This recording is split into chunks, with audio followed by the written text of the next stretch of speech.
କୁନି ହାତରେ ବିଶ୍ୱ ନିୟନ୍ତାଙ୍କ ପ୍ରତିକୃତି ଜୀବନ୍ତ ଲାଗୁଛନ୍ତି ତିନି ଠାକୁର।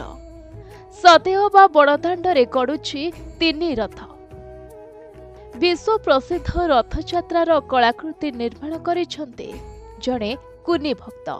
ଦୀର୍ଘ 3 ବର୍ଷ ଏଭଳି ଅଦରକାରୀ କାର୍ଟୁନରେ ତିଆରି କରୁଛନ୍ତି ଠାକୁରଙ୍କର ମୂର୍ତ୍ତି। ରଥଯାତ୍ରାର ଠିକ୍ 7 ଦିନ ପୂର୍ବରୁ ସାଇ ପ୍ରତୀକ ନିର୍ମାଣ କରିଥାନ୍ତି 3 ରଥ।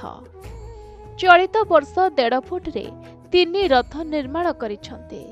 କାର୍ଟୁନରେ ନିର୍ମାଣ କରି ଏବେ ସେ ସମସ୍ତଙ୍କୁ ବିସ୍ମିତ କରିଛନ୍ତି। କେତେ ବର୍ଷ ହେଲା କଲଣି ରଥ କରିବା କାହିଁକି ମନ ହଉଥିଲା କୋଉଥିରେ କଲେ ଅଦରକାରୀ ଜିନିଷ ବ୍ୟବହାର କରୁଛନ୍ତି?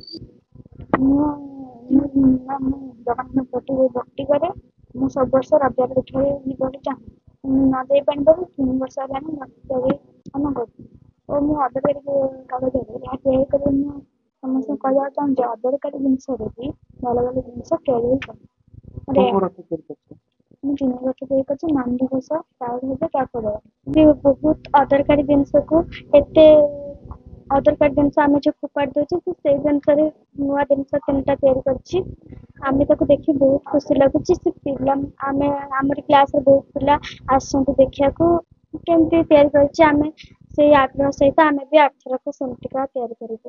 ପୁରୀ ଜିଲ୍ଲା ଅସ୍ତରଙ୍ଗ ବ୍ଲକ ନଈଗୁଆଁ ଗାଁର ସୁଶାନ୍ତ ତ୍ରିପାଠୀଙ୍କ 11 ବର୍ଷର ପୁଅ କୁନି ଶିଳ୍ପୀ ସାଇ ପ୍ରତୀକ 6ଷ ଶ୍ରେଣୀରେ ପାଠ ପଢ଼ନ୍ତି। ପିଲାଟି ବେଳୁ ଅନେକ ମହାପୁରୁଷଙ୍କ ଚିତ୍ର, ମାଟିର ମୂର୍ତ୍ତି ଓ କାର୍ଟୁନରେ ସୁନ୍ଦର ସୁନ୍ଦର କଳାକୃତି ନିର୍ମାଣ କରୁଛନ୍ତି। କାର୍ଟୁନ ବା କାଗଜ ପେଟିରେ ନିଜ କଳାକୁ ନିଖୁଣ ଭାବରେ ଫୁଟାଇ ପାରୁଛନ୍ତି ସାଇ ପ୍ରତୀକ। 3-4 ବର୍ଷ ତଳେ ରଥଯାତ୍ରା ଦିନ ଥରେ ମତେ ରଥକୁ ନବା ପାଇଁ କହିଲା। ବର୍ଷା ହଉଥିବାରୁ ମୁଁ ତାକୁ ନେଇ ପାରିଲିନି। ତା ପର ବର୍ଷ 15 ଦିନ ରଥ ଅଛି, ସେ ପେପର କାଟିକି ରଥ କରିବା ଆରମ୍ଭ କଲା।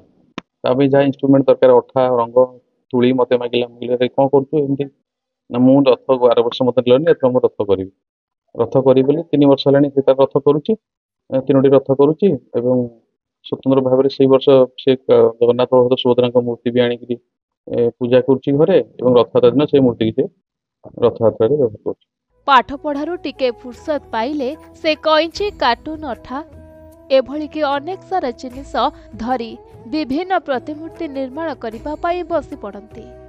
ସାଇ ପ୍ରତୀକଙ୍କ ଅନ୍ତର୍ନିହିତ ଗୁଣକୁ ପଦାକୁ ଆଣିବାରେ ପରିବାର ପ୍ରେରଣା ମଧ୍ୟ ଯୋଗାଇଛନ୍ତି। ସାଇ ପ୍ରତୀକ ଏଭଳି ପରିଶ୍ରମ ନିଶ୍ଚିତ ରୂପେ ତାଙ୍କୁ ଆଗାମୀ ଦିନରେ ଜଣେ ଭଲ ଶିଳ୍ପୀ ଭାବରେ ପରିଚିତ କରାଇବ। ଅସ୍ତରଙ୍ଗରୁ ମାନସୀ ବେହେରାଙ୍କ ରିପୋର୍ଟ, ପ୍ରତିଦିନ ଟିଭି।